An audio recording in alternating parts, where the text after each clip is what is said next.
ಮಾತಿನ ತಂದೆ IPL ಅಲ್ಲಿ ಎಷ್ಟೋ ಕೊಂಪೆಗಳು ಎಷ್ಟೋ ಮನೆಗಳು ಹಾಳಾಗೋಗ್ಬಿಟ್ಟಿದ್ದಾವೆ, 2 ವೀಲರ್ಗಳು ಹೋಗ್ಬಿಟ್ಟಿದ್ದಾವೆ, ಕಾರುಗಳು ಹೋಗ್ಬಿಟ್ಟಿದ್ದಾವೆ, ಜಮೀನುಗಳು ಹೋಗ್ಬಿಟ್ಟಿದ್ದಾವೆ, ತುಂಬ ಹೋಗಿದ್ದಾವೆ.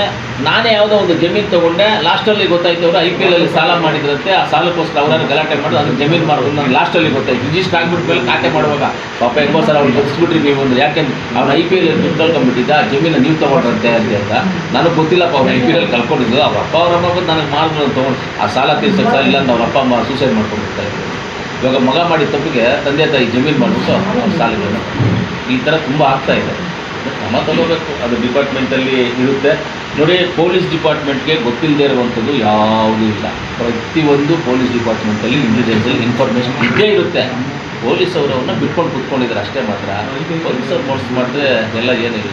ನಾವು ಕೋಲಾರಿಗೆ ಬರದೇ ಇರೋ ದಿವಸ ನಾವೆಲ್ಲಿ ಇದ್ದೀವಿ ಅಂತ ನಮ್ಗೆ ಹೇಳ್ತಾರೆ ನಮ್ಮ ಡಿಪಾರ್ಟ್ಮೆಂಟ್ ಅವರು, ನೀವು ಇಂಥ ಜಾಗದಲ್ಲಿ ಇದ್ರಿ ಸರ್, ಇಂಥ ಜಾಗಕ್ಕೆ ಹೋಗಿದ್ರಿ, ನಿಮ್ಮ ನೆಟ್ವರ್ಕ್ ಇಲ್ಲಿತ್ತು ಅಂತ ನಮ್ಮನ್ನೆಲ್ಲ ಫಾಲೋ ಮಾಡೋದು ಒಳ್ಳೇದು. ಯಾಕಂದರೆ ನಮ್ಮನ್ನು ಫಾಲೋ ಮಾಡೋದು ಒಳ್ಳೇದದು, ನಮ್ಮ ಸೇಫ್ಟಿಗಾಗಿ ಅದು.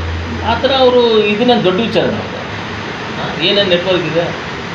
ಇವಾಗ SP ಸಾಹೇಬ್ರ ಮನೆ, SP ಸಾಹೇಬ್ರವರು ಆಫೀಸಲ್ಲಿ ಒಂದು ಸೆನ್ ಅಂತ ಇರುತ್ತೆ ಅಲ್ಲಿ. ಆ ಸೆನ್ ಅದರಲ್ಲಿ ಹೋಗ್ಬಿಟ್ಟು ಯಾರ್ದು ಮೊಬೈಲ್ ನಂಬರ್ ಬೇಕು ಹಾಕಿ ಹೊಡೆದ್ರೆ ಅವ್ನು ಎಲ್ಲಿದ್ದಾನೆ, ಯಾವ ನೆಟ್ವರ್ಕಲ್ಲಿದ್ದಾನೆ, ಏನಿದ್ದಾನೆ, ಸ್ಟೇಟ್ಮೆಂಟ್ ಏನು ಎಲ್ಲ ಎತ್ಕೊಂಡು ಕುತ್ಕೊಬೋದು. ಅಲ್ಲಿ ಕುತ್ಕೊಂಡಿದ್ದ ಜಾಗದಲ್ಲಿ ಎಲ್ಲ ಕೆಲಸ ಮುಗಿಸ್ಬಿಡ್ಬೋದು.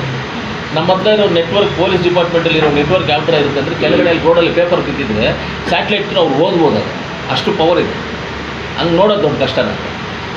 ಪೊಲೀಸವ್ರು ಬಿಟ್ಕೊಂಡಿರೋದು ಅಷ್ಟೇ, ಡಿಪಾರ್ಟ್ಮೆಂಟೇ ಬಿಟ್ಕೊಂಡಿರೋದು.